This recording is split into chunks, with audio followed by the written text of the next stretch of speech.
My name is Deepa Kach. Yes. I knew about Savo from my sister, and my sister also knew about Savo from a Chama friend who is an investor. Who is an investor? Yes. Awesome. Awesome. And in one sentence, could you describe today's event? Today's event, I'm very excited. Yes. I have invested in a project I have never found time to visit. Yes. I'm from far, so I did everything online. Yes. It's my first time to come and own my unit, and I haven't been here physically to see anything. So this is the first time? It's the first time I'm setting foot on this project. Since you started investing? Since I started When investing. was this you started investing? I invested last year, September. Yes. Amazing, amazing, amazing. And how would you describe your Savorite experience in one sentence? Very wonderful. There is a lot of transparency. Everything is clear. And if you have any query, you get immediate help. But so far, everything is clear. You get your statements, you get the report. That's why I did have to come and check before thinking of investing. I invested before checking out. I never even made a trip here. Everything was already clear. And you said you came all the way from? Kisumu. You came all the way from Kisumu. Yes. Thank you so much. That's all for today. Asante sana. Asante. Thank you so much.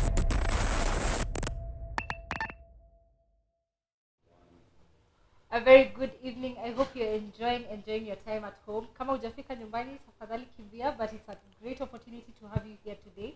My name is Martha Inyuma. Of course, I'm a fire partner here at Savo, and this is the Frequently Asked Questions Series 5, and we're coming to the end of this amazing series. It has been an amazing journey. Today, I have the opportunity to have my great partner here. Yes. Sam Chalo. You can say something, and of course, he'll start us off with a word of prayer. Yeah, good evening, guys. Thank you so much for joining us this evening. Let me kick it off with a word of prayer. Thank you, Lord, for having us here today. Thank you for bringing us here. We pray that this is going to be fruitful and engaging discussion tonight. In Jesus' name we pray. Amen, amen, amen. Yeah, thank you so much. Of course, we're live on all our social media handles at savo.ke. Yeah. If you have joined us, drop the fire emoji. You know that is our representation, financial independence. Retire early. As I had mentioned, this has been the Frequently Asked Questions. We have done so far 5 episodes, and we're coming to the end of the series. And today we have a very special topic to discuss. Yes. And I'm happy to be here with Sam. I think we started this journey together. Long ago. Before I dive in, I can see Tails is here with us. Thank you so much, Tails. You can see Finn is here and Andrea Ititu is here. Please keep those amazing. coming. Today's topic is about the to-dos of to grow your wealth. And live your best life. Live your best life. Exactly. And that's a very interesting place to be, because the definition of the best life is neither here or there. You know, subjective. It's subjective. It's very subjective. And yeah, I turn back to you. What's your definition of wealth, and what's your definition of that best life? My definition of wealth and my definition of best life. Here today, Martha has come to put me on the spot. Yeah, FYI, I do not know the questions she's going to ask me, so we are in this together. We are testing his financial independence as a partner. Hey, for me, I'd describe wealth as time. I'd describe wealth as time, time and freedom to do the things that you actually want to do because you're not bound by money. Yes. So having the time to pursue something that you'd like to pursue because money is not an issue. So that's how I describe wealth: having an abundance of time. Yes. Not money. Not money. Time. Yes. And I think every time we mention of course, because we're in this financial independence, a lot of questions, people ask us, what's the difference between being wealthy and being rich? Yes. And I think we've been really intentional to define that as Savo, in that we know, of course, when you're talking of rich, Chris Kirubi, the late Mark Zuckerberg, there are names that we can actually openly throw out. And their lists. And the lists, yes. But as you have defined it, just having the time, and maybe someone else would call it freedom. Yes. To achieve, to do whatever you may call your purpose. And so, going there, what's your purpose? Have you defined that? I do not know what my purpose purpose is. Uh-huh. I do not know what my purpose is yet. I am trying to. But when I joined Savo in 2019, I came in, and then Savo is a very purpose-driven company. There's this big purpose that we're trying to achieve, and I was like, because when I joined I wanted to just know how the corporate world operates, and then I go start my own company. Yes, a studio. So when I came and then I saw Savo had a purpose, I was like, I think now, I think as a corporate company you need to have a purpose, or as a human being. So I tried to find mine, and I was into depression, and they call it quarter life crisis. But yeah, and I came and listened to Simon Sinek, and he said, if you don't have one right now, as you try to find yours, follow someone else's, or follow a purpose. Like, just don't stay without one. Yeah. So right now I do not. Right now I do not. But I'm on the journey to financial independence as I try to get it and define it. Yes. Yeah. Hopefully he's following what we have here, Savo. Of course. Of course. That's what driving me right now. Defining my purpose, I'm not yet there.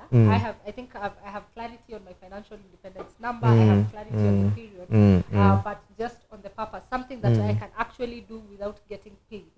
I'm yet to define that for my personal life. But I think here in Savo, we have something that is keeping us alive, enabling our investors achieve financial independence. And of course, now us as partners, when we are thinking investors, it's just not the external, but the internal as well. And everyone next to you to just ensure they are on their journey.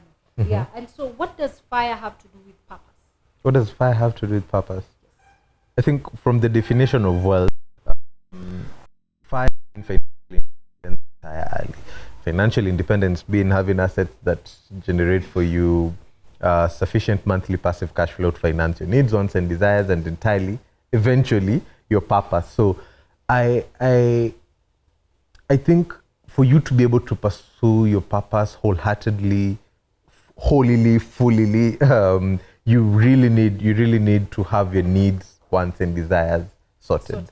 Yeah. So you can't, if you're trying to pursue your purpose, and it's not the thing that's feeding you, your needs, wants, and desires definitely will take priority. So if those are sorted, you can pursue your purpose for free without needing to get paid, only because you are financially independent. So I think it accelerates you, or accelerates the impact that you have in achieving your purpose. That's I think while we're in the subject of FIRE, is it something that you'd like to just briefly share your financial independence journey? What your maybe financial independence number is, what is that period, and of course, as you're thinking of the period, now you know you have a timeline to gain that purpose, yes. Have clarity on your purpose. The journey is a long journey, but started 2-3 years ago, and for me, my financial, it's not just mine alone, it's mine and my significant others, my person, mimi na mtu wangu. Our number is 10 million shillings per month. 10 million shillings per month. That makes us have assets that are worth $1 billion. I'm not sure about that number. It's 1,000 times a million. That's $1 billion. I think so. Yeah, something like that. Something around there. Yeah. So we ought to get around 1,000 Savo units. And the period is until I am around 45, so that's in around 19 years. 19 years. Yeah, that's in 19 years, so you can guess the age. Do your quick math. Watch out for comments. Who can do that quick math? Yeah, in 19 years. And so far, out of the 10 million, we are at 70,000. Hatujafika koma ya kwanza, 70,000. Yeah. Maybe just to elaborate on that, how has that been? What are these things that you've done that has enabled you to just kickstart and not give up? Because I think the hardest thing about financial independence and just in the face of investing is it's hard. It's quite difficult because it means you are you're being very intentional to limit yourself to the worldly pleasures today to sort 19 years from now, which is unknown. I mean, think about it. Nobody knows where we'll all be in 20 years. Yeah. So what are these things that you've been able to do or you're trying to do? Yes. Just ensure that you're not giving up along the way or you're not getting back to a zero, then you start again. Yes. Okay. So the first thing that I started with and we started with, and then we've picked it up all going forward, has been, so the first one is to automate. So if you want to invest your money somewhere, just let it go there straight. Don't let it go through the corners. If you want your money, talk to your investments direct. Let it talk to it direct. Yes. It will not cut through corners. Yeah. So automate. Just let the money go there directly. So that's the first thing we did. So luckily with our call them the Chemical X team, not HR. Yeah. With our Chemical X team, they can take your money straight to your investments, which for us, of course, it's Savo, without it hitting our bank accounts. So the money just goes there directly. So that's the first thing we did. The second thing we did is with every salary increment, everything that came on top. You see, because when we started the journey, of course, we were at a certain level of earning of salary, and then it went on increasing. So from what we started getting on top, we started investing. Like it all went to investment. So we just capped our expenses. So whatever will still come on top, if it's going to come, it's definitely all of it going to the investment. So that's another thing we did, and it kept on increasing. So far, we invest 70% of what we earn, so and live on 30%. So 70% is automatically goes to our investment. So it gets to a point where you even forget how much you actually earn because you never even get to see it. Yeah, yes. What you actually see is the 30%. So you're like, okay, but how much do we usually earn? Yes. Yeah, you get. Because now it's been a long time, all of it gets automated, and it gets times where you sit down and review, and this much, and I could be living X amount of lifestyle, but capping your lifestyle and capping your expenses and knowing this is the budget that you're trying to stick to and will stick to, and our expenses will be this much. That has really also helped. So just automating the money, you do not have it at all, and then you fit your lifestyle to whatever is left. That is what. Yeah, it wasn't easy initially, but I think with time you're like, okay, this is what I actually earn. But the 30% is what we earn, and we're okay and comfortable with that. So yeah. With all those considered, of course, financial independence has a huge part to play. When one starts to explore their purpose, as you had mentioned. If you're not financially independent, then how do you sort your bills? Yeah. We are saying a purpose is actually getting to a point where you can do this thing without getting paid. Yes. Whatever makes you happy and all that, but you can actually really get into something that you can do it for free. Exactly. And find fulfillment in it. So by the time you're getting to that level, financial independence has to be there. And that's even the guiding star. And so what are these steps that people can take towards starting or continuing their journey towards financial independence? Yes. Okay. One, if you do not have a purpose, try and start the journey to figuring it out. And just like when you're starting a business, you need a customer and the problem to solve for them. And is it a problem solution fit?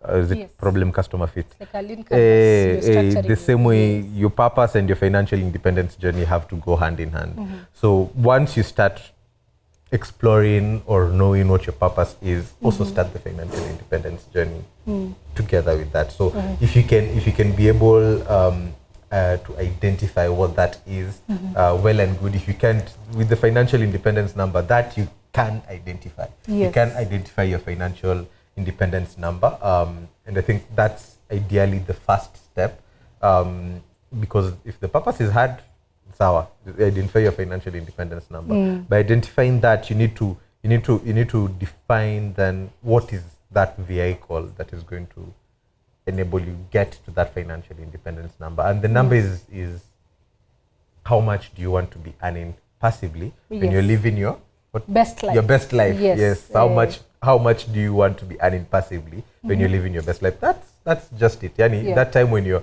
not working for money, you said you retired. Yes. How much is that will sustain your best life? Yeah. Yes. How much passive income is that will sustain your best life? Yeah. And I can see even the comments are flowing in, and it would be nice to just know, have you defined your financial independence number? Yes. Yeah, I think Exactly. Sam has challenged me because mine is less 10, but in my young age I had defined it at $1 million a month, but now I'm challenged. And of course, the good thing with financial independence, you will get there and realize that's not it. You know, you'll always, because it's addictive, so you get there and you realize, by the way, I can do more, or I can push it further, or even I can cap my lifestyle a little bit lower to extend grace towards my investments. Yes. So I can see Luke is sharing you attorney bomb blast. The blast It's a emoji. blast emoji. The fire movement emoji. Yes. I can see David Nandi saying hi. I can see Peter Wanjie sharing the fire emoji. I can see Angela Mutai.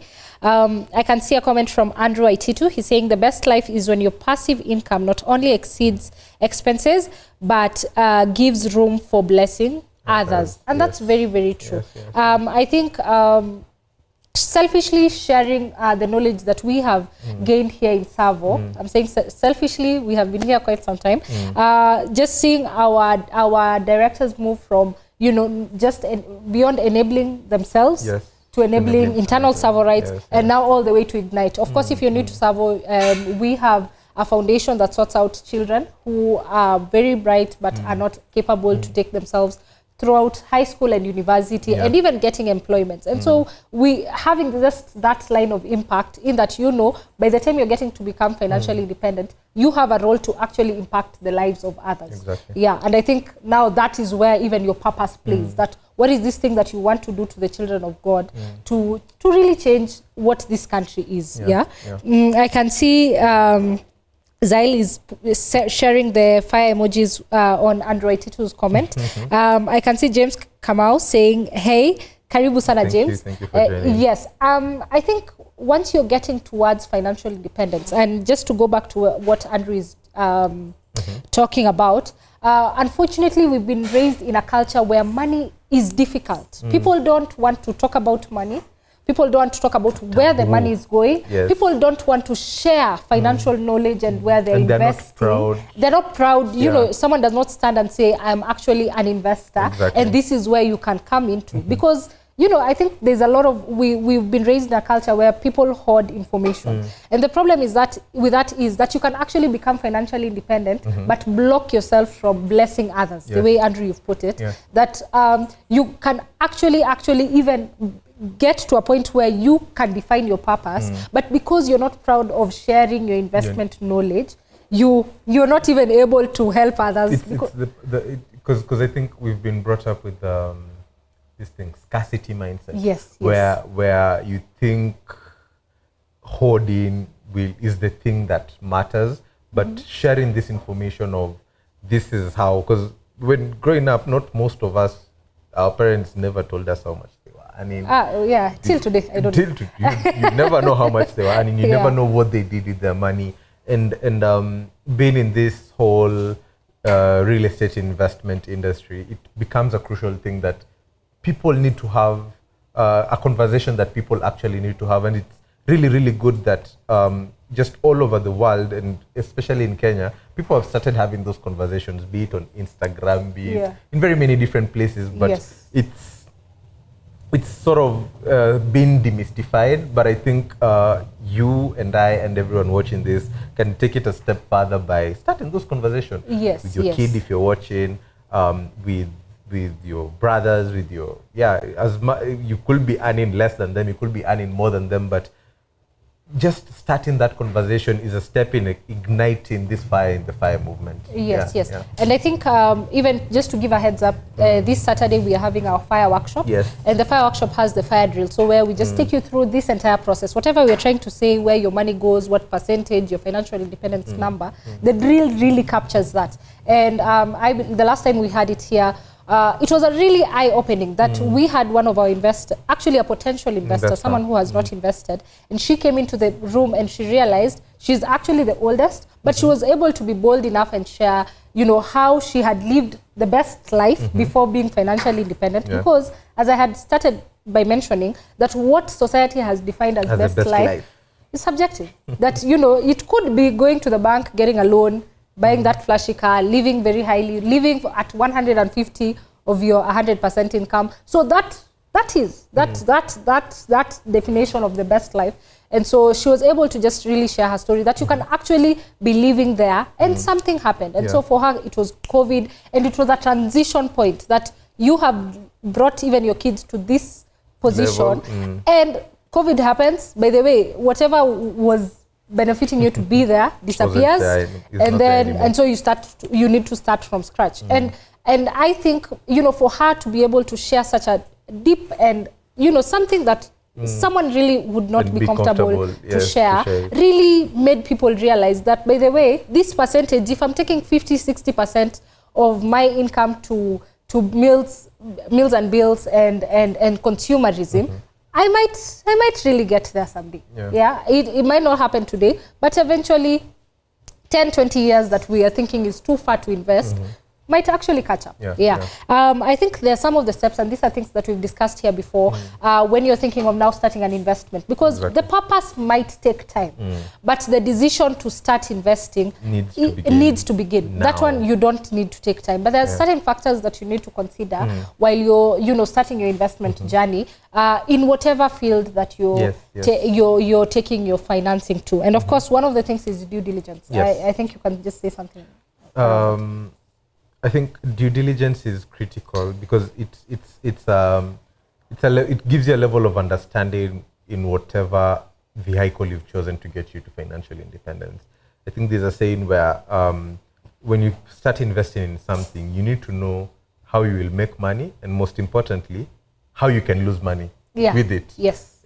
So due diligence gives you that knowledge of how you can actually make the money from whatever vehicle you've chosen to invest in.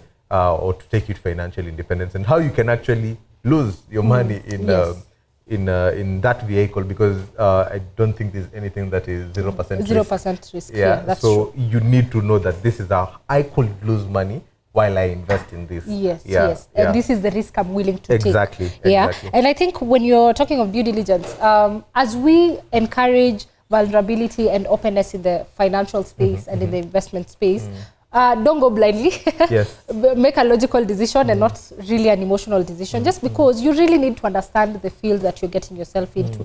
Be it a business, be it an active income sort of thing, be it a passive investment that you're looking at.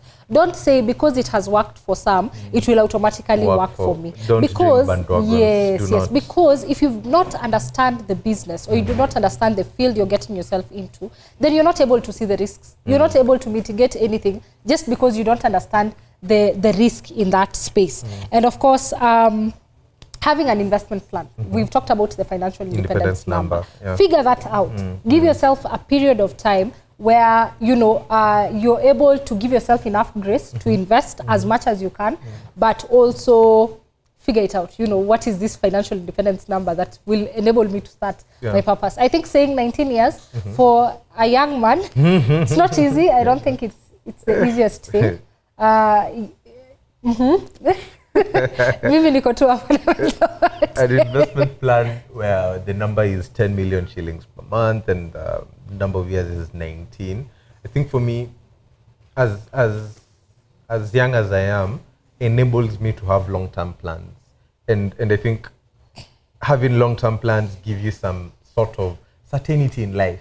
Because we've been in this life where there's a lot of trends up and like today this is what is trending, be it an app, be it food, be it clothing, there's just very many different trends, and if you're just usually carried by waves, it's hard to find certainty in life if that's the way you live in. So for me, the investment plan creates a level of certainty, especially in your finances, which is, for me, after air, that's it. It's finances. You need to get your numbers together. So having a solid investment plan that that is in by itself is a mechanism to ensure that you actually do it is hairy enough, is big, hairy, and audacious, and also, like they say with goals, it's smart as well. Yes, yes. Very simple. You can articulate it as fast as you can, and it's a number you can remember. You can remember. It's something that you can actually remember. And when you're talking about time has both benefits. So if you're young enough, you have enough time to make mistakes, take the risk, less responsibility. If you're starting now and you're already into your, let me say, sort of mature age, you have probably a family here, you have parents you're supporting, you have a life you're supporting, you have the advantage, not a longer period to make mistakes, but you have the advantage of experience. Over the years, you earn more. So, of course, by the time you're getting into your 30s, your 40s, your value is higher, your net worth is higher, your skill set is higher, your time application is higher. So you've really gone through the corporate ladder. If you're keen enough, you've been exposed to the right network. So you have a dispensable sort of ability there in such a way that you can actually make more faster. And so the aspect of time is very critical. If you're starting young, please start as fast as you can for you to build for your generation to come. If you're starting while you have slightly matured, you have enough resources around you. So in such a way that you can actually bargain and fight for your space on the seat, and therefore you can call the shots to enable you accelerate that journey. Another thing is, of course, around the habits. We've talked about habits. Even last week we talked about the habits to stick to, and just to talk about something that Sam has stated that has sort of stuck in my mind is automation of funds. Because there's always that temptation of saying, I usually remove 200, but I can remove 150K, then next month I'll remove 250K. Exactly. It's always, because the moment you're liquid, the problems are always there. I think I said it even last week. The moment you've allowed yourself to be liquid, you'll always have a reason not to give as much as you need to. There's always. And you've also talked about don't divert your your increment. I think the temptation to going up the ladder, and of course, as I've mentioned, if you are starting this at a later age, because you're going up the ladder, the chance of you getting an increment over, like, even if it's in a year or in 2 years, is very high. Whether it's in bonus, whether it's in appreciation, whatever it is, it's very high. And so the temptation for you to buy the things that you feel you deserve are equally as high, or living a lifestyle that you think you deserve are equally as high. And they call it the lifestyle creep. The lifestyle creep. And the worst part is this topic says living your best life. Your best life. That's dangerous. Your best life is only when you're financially independent. Yes. And so it's in such a way that, of course, money is working for you. And so being able to automate your investment and do not divert your increment. Not the, you might say, okay, 200, but now you're at a net worth of 500,000. I mean, the 200 needs to increase by percentage. So if it's 70% of 200K, 70% of 500K is slightly higher. Exactly. Another critical thing that I can mention also is that for me has really worked, having an accountability partner. For me, being in a relationship with someone who actually also thinks like the level of growth or the level of vision is huge enough where it's scary enough, because you can settle for less, but if it's not scary enough, it won't make you wake up every other time. So if you have an accountability partner, for me, the relationship, I mean, has done a lot to enable me be focused on this journey. And if you do not have that person, be that person for someone. Because it does play a huge role. For sure. And an accountability partner is someone now that you're honestly open, that you can actually lay and say, this is what I'm bringing to the table today. And hopefully someone that has a similar vision, because if you're also with someone who is not on the financial independence journey, then it won't work. Yes. I think, let me read a few comments before the time itupotele. I can see Alicia saying, good conversation here. I love the awesome thought. You are not too selfishly invest. You're not to selfishly invest. I can see Alicia saying, best life definition: faith, family, finances, and fulfillment. And I think that's a huge challenge because I remember we once went to a conference. I think it was in PwC, and one of the ladies just said for her, what she would define as the best life is contentment. That being at a place where she doesn't feel the need to always be in the rat race. Something to think about. I can see Mwai Ndegwa. Karibu Mwai here. Keep up the good educating job. Thank you so much, Mwai. I can see Dennis. He's saying hello, awesome show, logged in from North California, US. Thank you so much, Dennis. Carolina. Hey, Carolina. Hey, clearly I am from Kenya. I can see Jackson saying best life is only best after financial independence. That's very, very true. I hope this was helpful. I just want us to quickly go through all this, the episodes that we've captured in these frequently asked questions. From the very beginning, if you have watched us, thank you very much. If you haven't, they're all on our YouTube channel. But just to really recap on those series. So we started with accessible financing. And accessible financing is, we were just looking at the channels. Where can you get your money to? Where can you begin? Because, you know, sometimes you'd really have the desire to invest. But of course, investing starts somewhere. As Sam had mentioned, I think yours started about 2-3 years ago. Same to me. So we had time. We were in Savo before.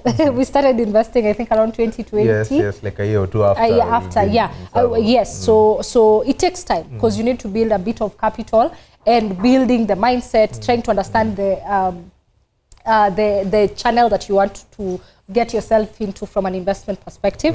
And accessible financing came as key. And at that point we were questioning, you know, how are you accessing this financing? And for us as a company, of course, we are very keen to say no to loans. I don't know if you have something to say about that. I remember we once did an exercise, wacha ni mwanike. So we once did an exercise before we started our financial independence journey, and we were just trying to see how many of us are in debt. And by the way, if you go home today, just ask yourself, where are you? Whether it's the small debts, whether it's the big debts, ones. Because all that and your money habits and your spending habits really, really affect your financial independence. I think for me, the very first step was clearing a lot of debt that I had, and it came from all the social pressures that are usually around. I was living at 150%. That meant that the 50% for me was loans, the 50%. So for me to be able to pay off, 100% was my salary, 50% was loans. For me to be able to pay off, I had to pay 50% of what I actually earn and live on 50%. So I started living on a third of what I was living on. And it was stiff or tough, but it was a necessary step because they're chains. They're chains, and if you cannot break them, they're going to be too heavy for you to do it later on. And I remember in the previous workshop, of course, if you've just joined in, we have workshops being carried out till September on the fire drill. And so we usually have them here in our head office here in Tindigwa.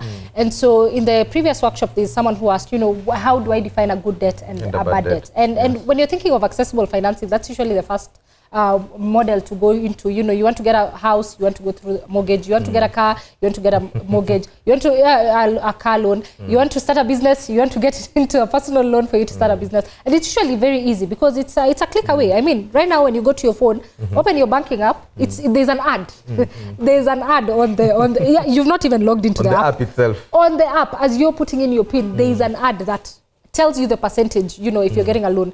And so and how I looked at it, you know, is could there be another way? You want to get a mortgage to just say, for example, acquire an apartment. Could there be a payment plan that does not necessarily need you to go the mortgage way? You want to get a car loan to get a car. You don't afford the car yet. Just hear me out. For you to be able to afford it, you need to be able to afford it twice. That means you're able to maintain it. So such things, could there be another way? And with that, something I can add is, for me, it's all about living within your means. And if you can, actually, if you're investing, you need to live below your means. Below your means. And if you live above your means, it's like, okay, you can't even afford it. Why are you doing it in the first place? Yeah. So yeah, don't live above Yes. your means Yes. at all. Yes. Yeah. And I think the next session we talked about mortgages and savings. Exactly. And we understand, of course, by the time you're getting here, of course, if you have worked for a long time, highly likely you already got into a mortgage. Yeah. And one of the things that stood out is how fast can you clear it? Yeah. And we've done, and if you attend our fire drills, we've done sort of an analysis of how that mortgage plan would look like. So assuming you're going to the bank, you're able to afford a mortgage worth Kenya shillings 15 million. Of course, this might get your house where? Lavington, Kilimani, which will probably give you about 80,000 in terms of rent. And so you need to pay the bank 200,000 over 15 years, meaning by the time you're finishing to pay for this mortgage, if you consistently pay 200,000 to the bank over 15 years, it means you're paying 36 million. Yeah. That is way above, 100%. Yeah, it's more than double. And so how fast can you clear that off? That you're given 15 years, that is quite good, but can you do it in 10? Yeah. Cut it as fast as you can. Channel all your money to go into that. That if today you're paying 60%, can you make it to 70%? Can you push it slightly ahead to 70%? And in this way, I would understand. Of course, you have responsibilities, you have children. Educate them to start saving so that life is cheaper at home. Everyone is anafunga mkanda to make sure that we are all getting to financial independence. Yeah. You have anything to add on mortgages? Yeah. And the other one was active and passive income. That was a very interesting topic because for us, we are very passionate about passive income. Because when it's active, then it means you are working for the money, whether you like it or not. It's just like a job. So if you're employed somewhere, it's an investment because there's a time application there. But really, you're working for money. So if you stop working, there is no income. There's no income. Yeah. And then passive cash flow is I think I can just summarize this with the quote from Warren Buffett, where if you do not find a way to earn while you sleep, you will work until you die. And nobody wants to do that. So just create passive income. Active is good, but okay, when we do the drills, I think we're giving you a lot of spoilers.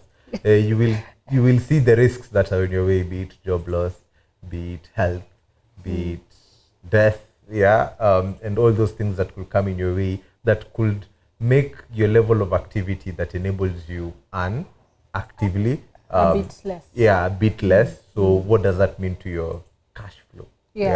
So you need to be able to create passive sources of income. So come to the workshop on Saturday. Yeah, and of course, when you're thinking of passive and active, for us, the term financial independence is very clearly defined. For us, it's having sufficient assets that generate for you passive monthly cash flow. That way, then, it means you can actually now go perform your purpose. Because if you want to do a purpose and you still really need to work somewhere to make the make the money, then it will be very difficult for you to actually pursue your purpose. Because the purpose needs to be very willingly give you fulfillment, given, something that you are actually happily doing. And so if you really need to be stressed about making money elsewhere, it will be a bit of a problem. I think the last thing we talked about, and that was last week, was habits, and which we've touched about a bit today. But maybe what's a parting shot that you can give? I think a quote by either Charlie Munger or Warren Buffett. It's about the chains of habits. They're usually too light to be broken or something until they're too heavy to be broken. I don't remember it well, but the thing about habits is once you build them, be it bad or good, the longer you stay with them, the better or the worse, depending on what kind of habits they are. So the earlier you start to build good habits, the better. So I think, and habits are built by repeatedly, consistently doing that thing that you know is what matters. And I think if you sow a habit, you will reap a character. So once you define what that purpose is or what that best life for you is, there's a kind of person you want to become. So you need to sow quite a number of habits for you to get to that place that you need to get to. Yes. I can see a few comments. Andre Tito is saying Carolina pia ni sawa. Allow me. I can see Godfrey Ngunyi from Muranga. Karibu sana. I can see Tom is watching us with sharing the fire emoji. This has been a very interesting series for us. Hopefully we've been able to really touch on the very, very minute things that people really don't probably share openly or talk about it, or probably the questions that come to mind, but by the time you're going to make a decision on investments, they sort of just fade away, and probably by the time you're into the investment, you start getting cold feet. We hope that you'll be able to go back, if you've not been able to capture all the 5 episodes, you'll be able to go back and just really go through and see where you are at with this financial independence, that we might leave you with something that will enable you become financially independent. Exactly. Yes. You have anything to say before we close? For me, I think it's just to thank all our investors, all the Savorites out there on fire who join us on the webinars. Yes, every week. I think Andrew has been joining them for quite consistently. Yes. Thank you so much. And let's keep on spreading the fire message, and it will happen by you. See that link in the comment section. If you're on your TV, just go, copy it, send it to someone, invite them. That's the best thing you can do to them. If it's a gift, they this will would be the best gift. Yes. And it's so interesting. I think I can see a mix of investors in the comment section. Windego has invested with us over and over. Andre Tito is a diehard investor. Alicia has invested with us, and I can see people who I am talking to who have not invested. I can see Dennis. We hope to see you as a Savorite by next week. But for everyone who is in Nairobi, please invite people to come for the workshop. We have it running here at Savo Sunset. Savo Sunset is our newest project from 11 a.m. this Saturday. It goes all the way till 1 p.m. Kuna chakula. You will not stay hungry. Free food. It's free. It's free. We hope that this will really change the culture and the mindset of Kenyans, especially in these hard economic times. This is the time for you guys in the diaspora to pray for our country. Please invest back home that we can support this economy to thrive. We are very grateful here at Savo. We hope that we are impacting your financial independence journey. We look forward, we will be there personally in the workshop, so we look forward to being with you. And thank you so much. Thank you so much, guys. Have a good evening. Bye-bye.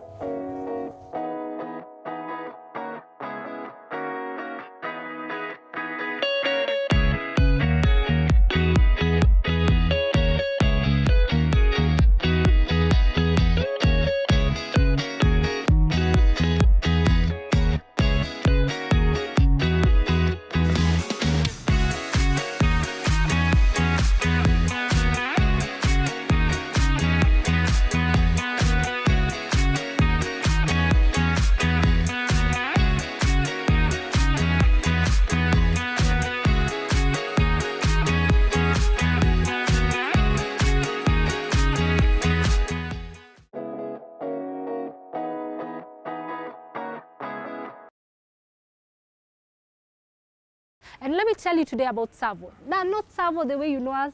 If you've seen our buildings, that's good. If you've lived in our apartments, that's good. If you've invested with us, that's good. But Savo is just not that. We are the bold who change the world. We have bold characters. We have bold Savorites who go beyond the measures of what is proven to be possible. And so you have seen the life of Savo. The last 8 years, we have shaken the world of real estate. We have gone into the market and just, made what seemed impossible possible. We have brought affordable investments here in Kenya. From as little as 30,000 a month, you can actually own an apartment within Nairobi. Who thought that could be possible? I mean, growing up, we all knew real estate ni ya wale wa juu. Sisi tunajenga ka home ownership. And so we have made that possible. We have shown you that lifestyle can be a different perspective, that you're just not letting into our apartments, but you're getting into a community where you will become something great. And of course, when we start this journey of being great and being bold who change the world, we want you to be part of it. As we celebrate these 8 years of existence, we want you to be part of it. We want you to shake the boundaries and actually make things greater by being bold, and be the bold who change the world. I am Martha Inyuma, and we are the bold who change the world.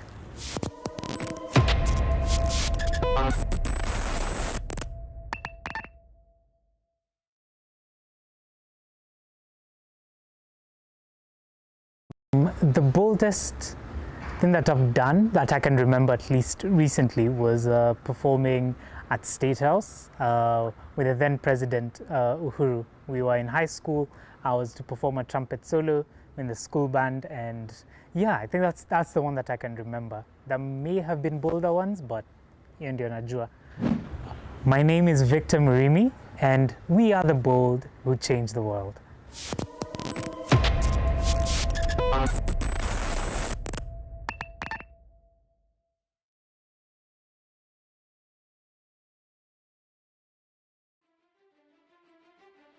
They say that the youth are the future, but we believe that the youth are the present. Change will not come if we wait for some other person or some other time. We are the ones we've been waiting for. We are the change that we seek. Join a community of the change makers, the innovators, the visionaries who dare to dream big and make it happen. They are the ones who will shape the future, who will challenge the norms, and who will create a better world for us all. Those who dare to dream big and make it happen. Click on the banner to join the movement today.